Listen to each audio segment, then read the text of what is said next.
오늘은 지난주에 이어 가스펠 프로젝트 시리즈 통일왕국에서 분열 왕국으로의 두 번째 말씀입니다. 오늘 말씀 들어가기에 앞서 먼저 지난주 말씀 잠깐 복습해 보도록 하겠습니다. 이스라엘은 인류 역사상 가장 최초의 신정 국가입니다. 하나님 이스라엘의 왕 되셔서 이스라엘을 친히 통치해 주십니다. 이스라엘 가운데 은혜를 베풀어 주시며 평화를 허락하십니다. 하지만 이스라엘은 자신의 욕망을 쫓아 세상의 왕을 구하게 됩니다. 하나님 이스라엘이 범죄할 것까지 미리 아시고 모세를 통해 이스라엘이 따를 왕의 제도를 가르쳐 주셨습니다.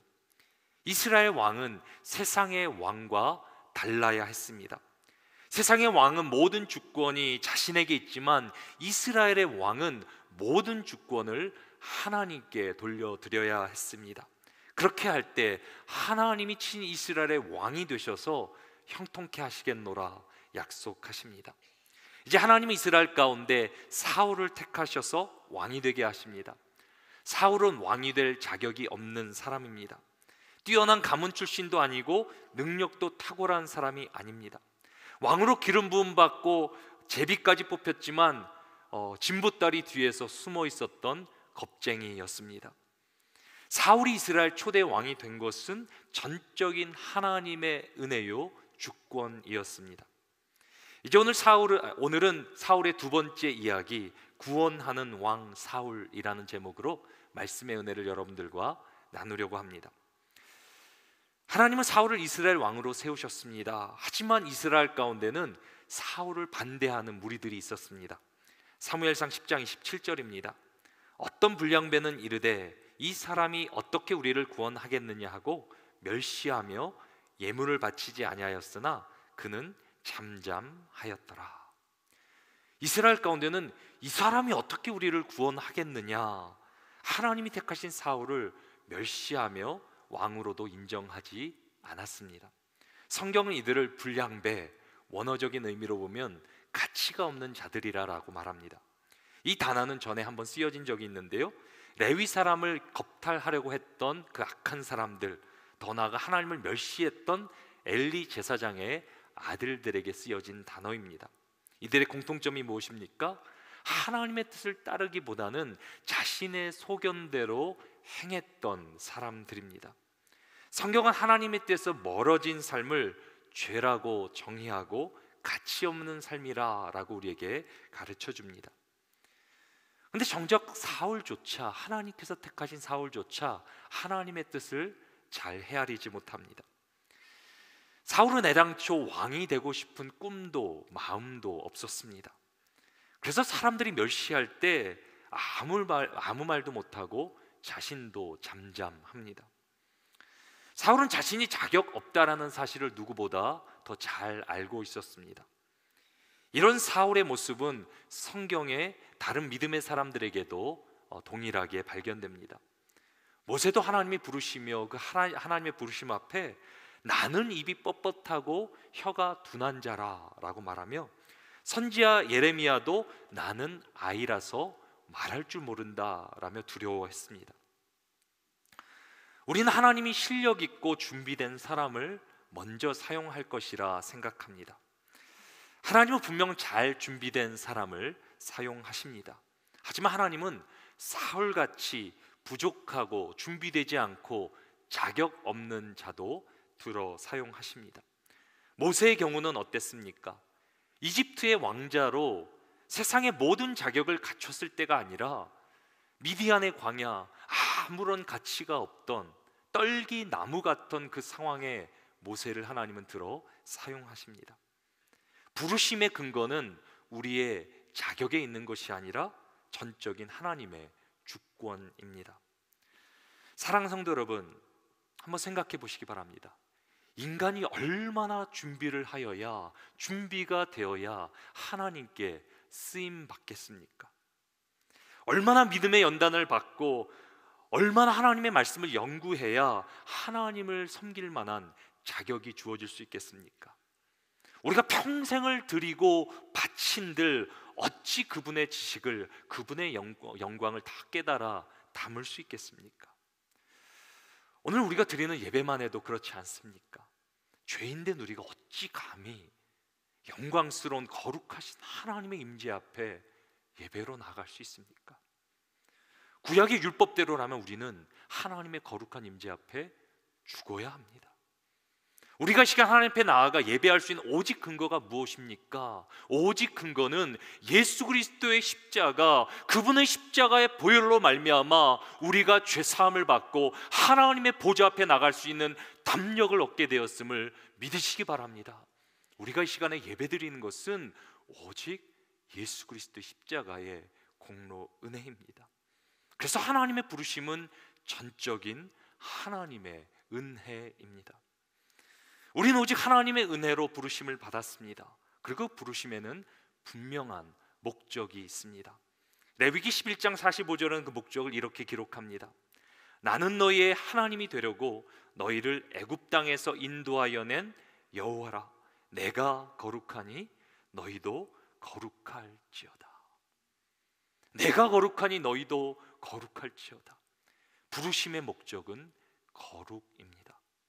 하나님은 그분의 거룩하심을 닮아가도록 우리를 부르셨습니다. 이것이 오늘 우리가 기억해야 되는 말씀의 키포인트가 됩니다. 우리 같이 한번 믿음으로 고백하십니다. 하나님은 그분을 닮아가도록 우리를 부르셨습니다. 하나님 우리 가운데 거룩하라 말씀하시는데 이 거룩이 무엇입니까? 거룩이란 히브리 단어로 코데시인데 분리되거나 구별된 것을 말할 때 쓰여지는 단어입니다. 이 거룩이란 단어는 다른 피조물들과 분리되시고 거룩하신, 구별되신 창조주 하나님에게 사용되는 고유한 속성을 가리킬 때 이 단어를 사용합니다. 하나님 모든 피조물들과 구별되셔서 선하시고 완전하시고 모든 능력과 지혜와 권능이, 영광이 충만하신 분이십니다. 어떤 피조물과도 비교할 수 없어 거룩이라는 단어를 사용합니다. 그래서 거룩이라는 단어는 원래 하나님 외에 다른 피조물에게는 사용해서는 안 됩니다. 오직 하나님만이 거룩하십니다. 그래서 우리는 하나님을 한자의 거룩한 성자, 영어로 홀리라는 수식을 써서 Holy Father, 성부, Holy Son, 성자, Holy Spirit, 성령, 그래서 성삼일체, Holy Spirit, 그래서 하나님을 거룩하다라고 표현합니다. 하나님은 거룩한 분이신데 근데 우리로 그 거룩하심을 닮아가도록 부르셨습니다. 인간이 어떻게 감히 거룩해질 수 있습니까?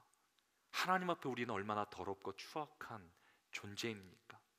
하지만 성경은 우리를 뭐라고 부릅니까? 성도, 거룩한 사람들이라고 부릅니다. 고린도전서 1장 2절입니다. 고린도에 있는 하나님의 교회 곧 그리스도 예수 안에서 거룩하여지고 성도라 부르심을 받은 자들. 고린도 교회는 문제가 많았던 교회입니다. 다툼과 분쟁이 끊이지 않았습니다. 그럼에도 사도 바울은 고린도 성도들에게 뭐라고 말합니까? 성도라 부르심을 받았다. 너희는 거룩한 사람들이다 라고 말합니다. 사랑하는 성도 여러분, 여러분들은 예수 그리스도를 믿으십니까? 믿으신다면 여러분들도 성도인 것입니다. 거룩할 수 없는 자가 거룩하게 된 것입니다. 거룩할 수 없는 자가 거룩하심을 입게 된 것입니다. 교회 다양한 직분들이 존재하지만 그래서 우리에게 가장 중요하고 존귀한 직분은 바로 성도라는 직분입니다.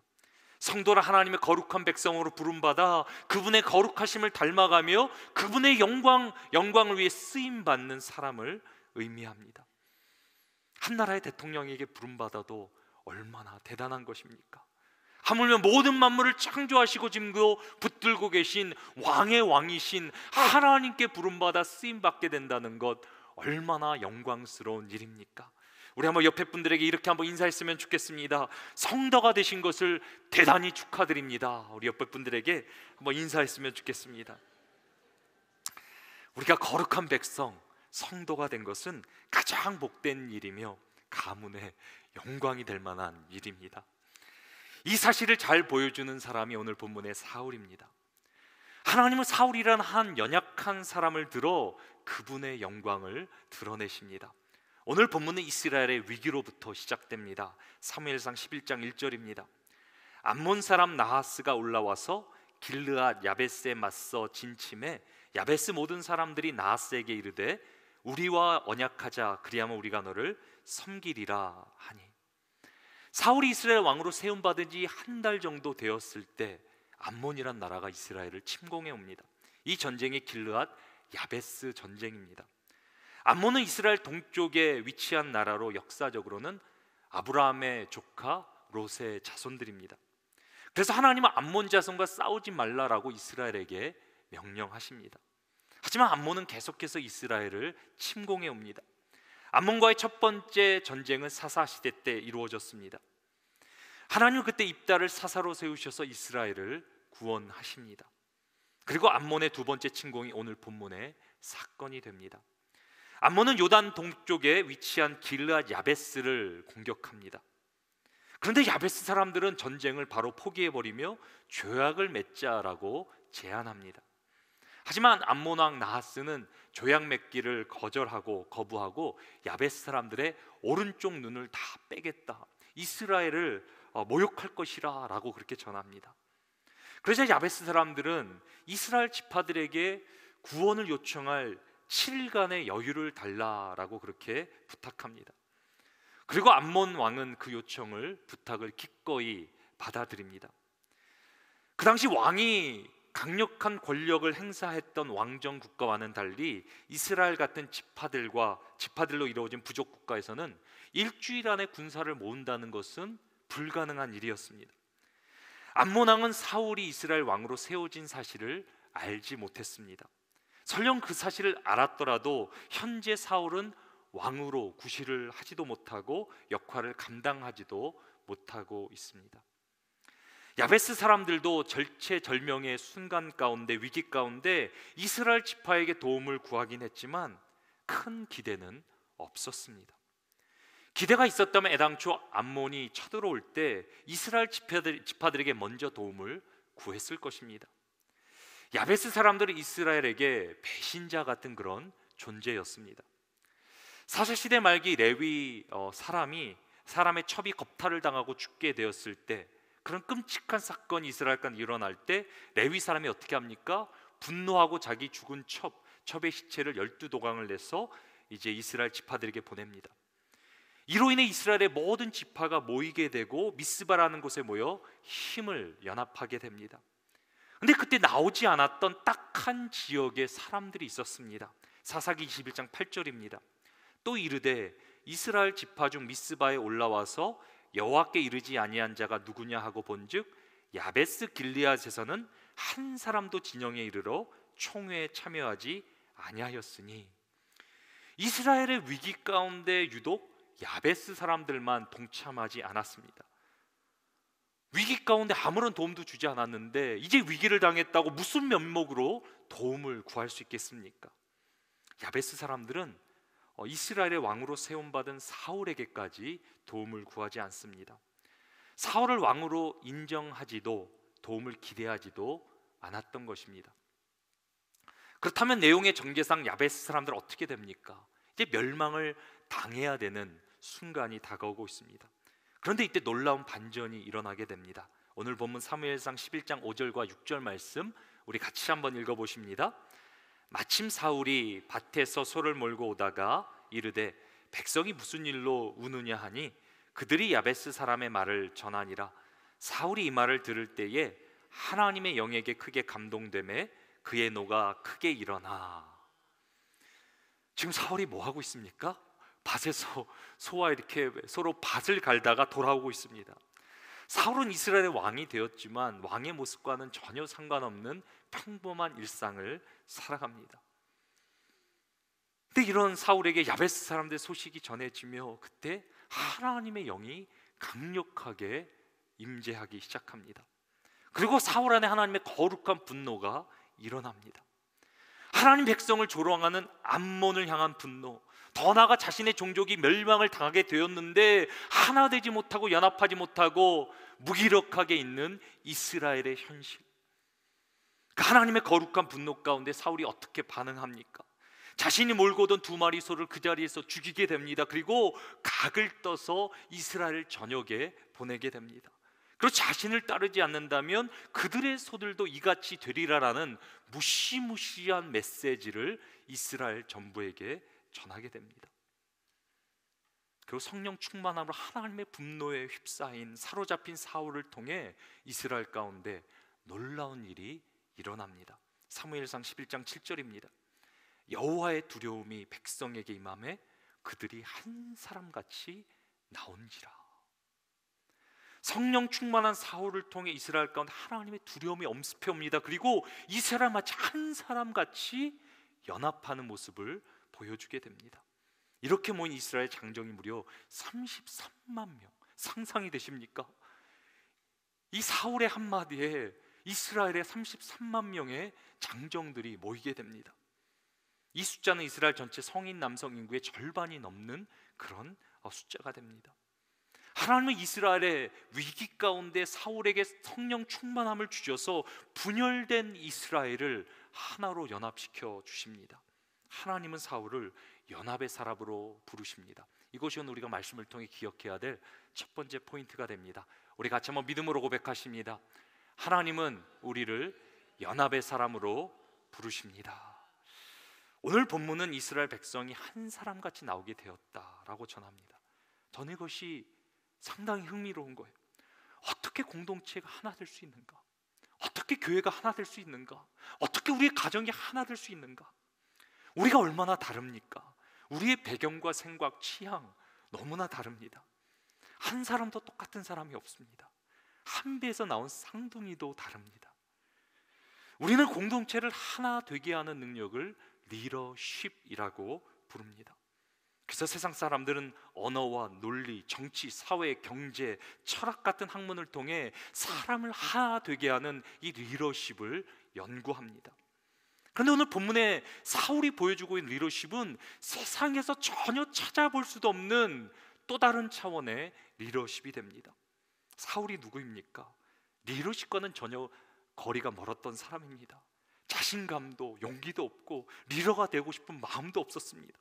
사람들도 리더로 인정해 주지 않았습니다. 그런데 오늘 본문의 사울이 달라졌습니다. 사울 가운데 성령이 충만하게 임재하십니다. 그리고 성령 충만함을 통해 하나님의 거룩한 성품이, 그분의 능력이, 그분의 은사가 사울을 통해 드러나기 시작합니다. 그래서 사람들은 사울을 통해 하나님의 거룩하심을 경험하게 됩니다.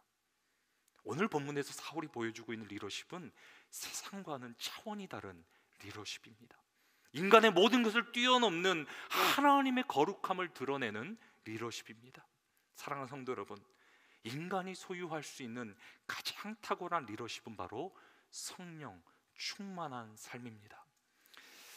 현대 철학가 중 가장 뛰어난 사람을 꼽으라면 니체라고 할 수 있습니다. 니체는 정신의 완전함을 추구했습니다. 니체는 신은 죽었다며 하나님의 존재를 부정하며 인간 스스로 완전함을 이루라라고 말합니다. 니체는 완전한 사람으로 나아가는 세 가지 단계를 말합니다. 먼저는 등에 짐을 짊어가고 가는 낙타의 단계입니다. 일반 사회가 요구하는 도덕적 명령에 순응하는 그런 단계가 됩니다. 두 번째는 날카로운 발톱을 가진 사자입니다. 사회적 규범들을 이제는 부정하고 자유의지, 나의 의지를 가지고 스스로의 가치를 정립하며 살아가는 단계가 됩니다. 그리고 마지막 단계를 뭐라고 합니까? 어린아이의 단계라. 이제는 스스로 나의 규칙을 만들어 행하는 단계. 이제는 뭐에 얽매 있는 것이 아니라 어린아이가 놀듯이 모든 것을 수용하고 순응하며 삶을 놀이같이 자유롭게 살아가는 단계라 말합니다. 이런 단계, 이런 사람을 니체는 워버맨시, 완전한 사람이라고 정의합니다. 그런데 사랑하는 성도 여러분, 정말 인간이 노력하면, 열심히 최선을 다하면 니체가 주장한 놀며 즐기는 자유의 인간으로 거듭날 수 있습니까? 정신의 완전함을 꿈꿨던 니체의 체온은 어떻게 됩니까? 마지막 시전 10여 년간 정신을 회복하지 못하고 정신병원에 끊임없는 우울증, 죄책감, 발작, 정신분열 증사를 보이다 고통받고 비참하게 삶을 마감하게 됩니다. 문제가 무엇입니까? 완전함의 본질은 하나님이신데 그 하나님을 떠나 세상은 완전함을 추구하고 있다는데 문제가 있습니다. 완전하고 싶은데 완전함을 떠나 완전함을 추구하다 보니까 완전함에 이룰 수 없는 것입니다. 그래서 하나님을 떠나 완전함을 추구하는 그 모습, 그것을 성경은 죄라고 그렇게 말합니다. 당연히 완전함과는 점점 멀어질 수밖에 없고 악해질 수밖에 없습니다. 세상은 절대로 완전함에 이룰 수 없습니다. 그런 타락한 세상 가운데 하나님은 우리를 부르십니다. 그리고 말씀하십니다. 내가 거룩하니 너희도 거룩하라. 하나님의 거룩함을 추구하는 삶이, 성령 충만한 삶이 바로 완전함을 이루는 비결입니다. 이제 하나님의 성령 충만한 사울을 궁율의 사람으로 부르십니다. 이것이 오늘 우리가 기억해야 될 두 번째 포인트가 됩니다. 우리 같이 한번 믿음으로 고백하십니다. 하나님은 우리를 궁율의 사람으로 부르십니다. 이제 사울 앞에는 하나님의 두려움에 사로잡힌 그리고 마음이 하나 된 33만 명의 이스라엘 자손들이 있습니다. 그리고 사울은 이들에게 야베스 사람들을 위해 싸울 것을 명합니다. 야베스 사람들이 누구입니까? 배신자들입니다. 이스라엘의 위기 가운데 돕지 않았던 사람들입니다. 하지만 성령 충만한 사울은 그들에게 궁휼한 마음으로 나아갑니다. 그리고 이렇게 구원의 메시지를 보냅니다. 오늘 본문 9절입니다. 무리가 와 있는 전령들에게 이르되 너희는 길르앗 야베스 사람에게 이렇게 이르기를 너희 내일 해가 더울 때에 너희가 구원을 받으리라 하라.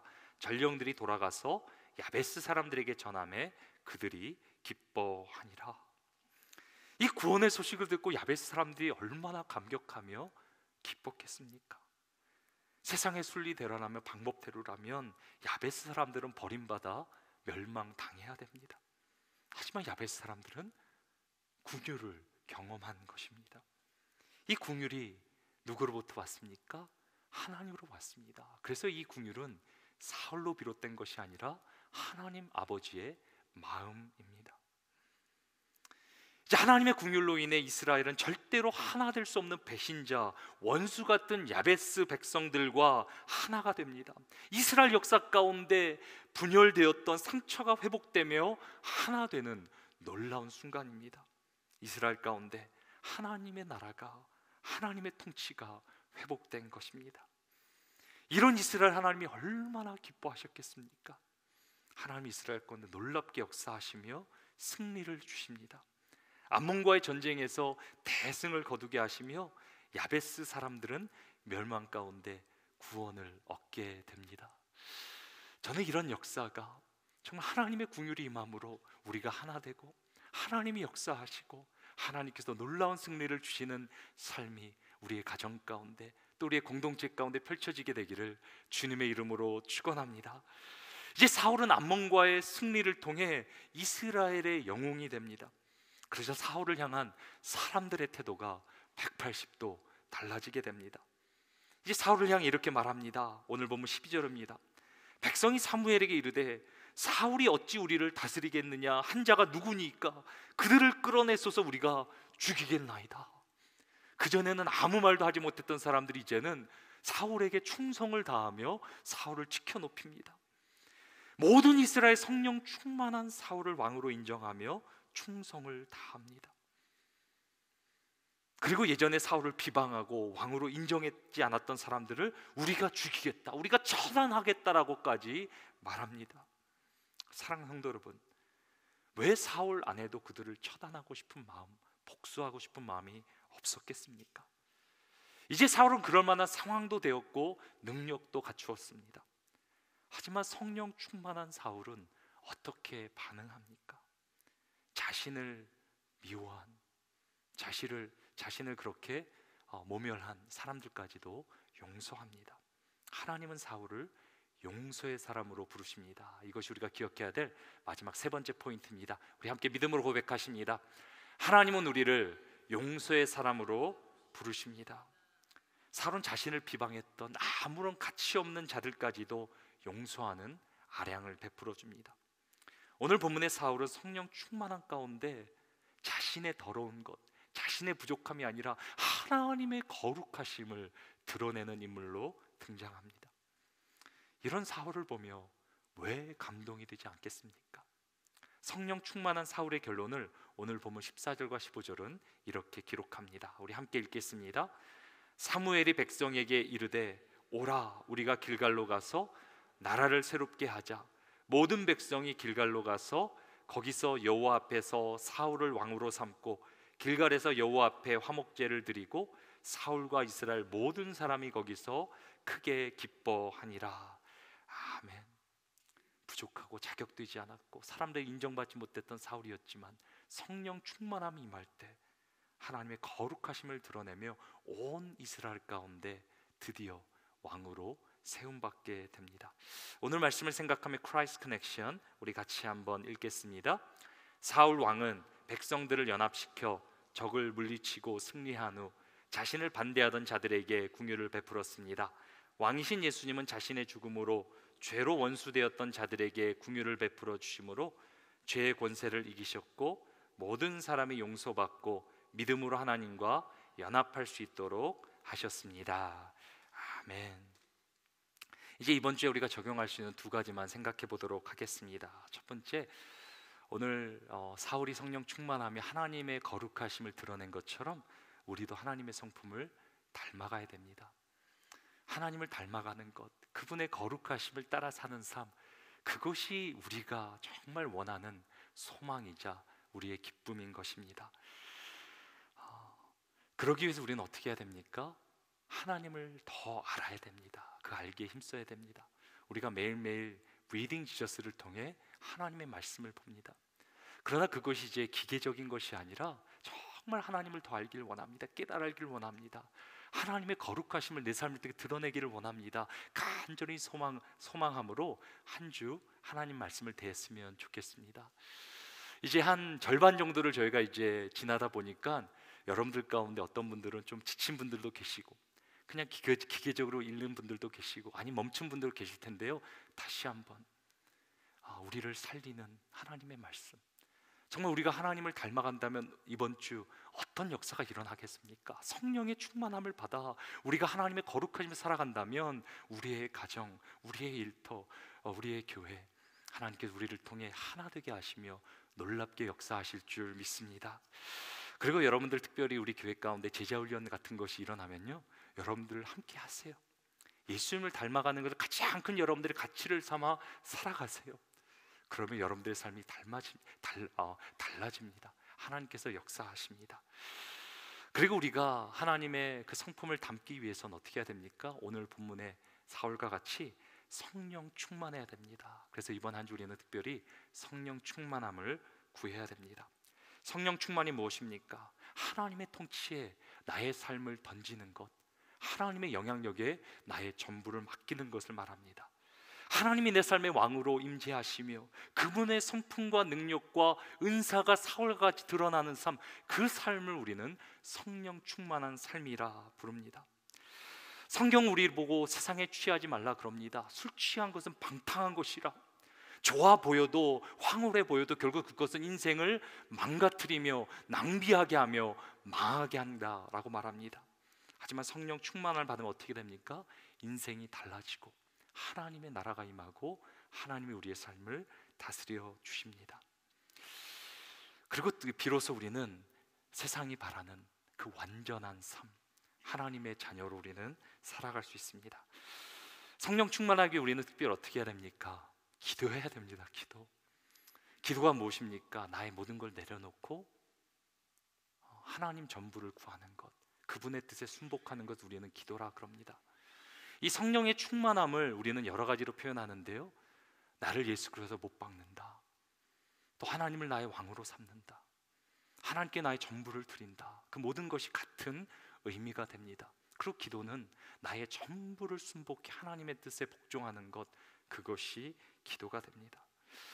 저희 교회도 기도하시는 분들 계신데요, 저는 이렇게 얘기를 듣잖아요. 하나님께서 기도 가운데 어떻게 역사하시는지, 정말 세상이 할 수 없는 놀라운 삶이 기도하는 자, 중보자들에게 펼쳐지게 됩니다. 특별히 이번에 중보기도 학교가 있는데요, 여러분들 참여하세요. 기도도 훈련입니다. 그냥 내가 하려고 그러면 잘 안 돼요. 그러나 능력 받고 훈련 받으면 우리 가운데 기도의 삶이 펼쳐지게 될 줄 믿습니다. 내년에 특별히 우리 교회가 기도를 꿈꾸며 하나님의 성령의 충만한 꿈꾸며 나가는데요, 함께 정말 기도의 놀라운 역사가 부흥이 일어나며 우리가 기도할 때 하나님 나라가 임하고 하나님의 놀라운 부흥이 우리 교회들을 통해 펼쳐지게 되기를 주님의 이름으로 축원합니다. 오늘 제가 말씀을 이렇게 묵상하는 가운데 우리 한국 교회 역사 가운데 정말 하나님의 그 영광을 드러낸 많은 분들이 계신데요, 그 중에 한 분이 떠올라서 여러분들과 나눕니다. 수많은 신앙의 선배들 가운데 정말 특별히 손양원 목사님, 제가 여러분들에게 많이 소개하는데 그 귀한 목사님이 계십니다. 우리 목사님에게는 두 아들이 이렇게 있었는데요, 정말 이제 사범학교 졸업을 앞두고, 또 특별히 첫째 아들 동인 형제는 기도학교 회장이자 이제는 유학을 앞두고 정말 촉망받는 미래에 정말 리더로 그렇게 살아가고 있었습니다. 그런데 1948년 여수 반란 사건 가운데 공산당원에게 끌려가게 됩니다.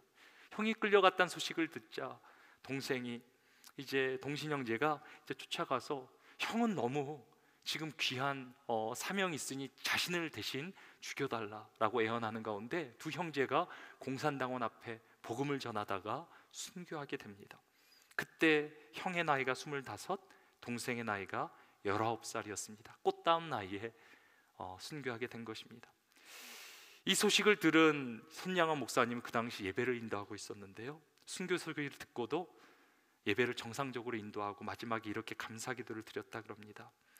하나님 뜻이 계셔서 제 두 아들을 불러가신 것으로 믿고 감사합니다. 하나님, 제 두 아들을 죽인 사람 그의 생명을 보존해 주시옵소서. 내가 전도하겠습니다. 그가 그대로 지옥에 가서는 안 됩니다. 하나님, 저에게 그를 사랑할 수 있는 마음을 주옵소서.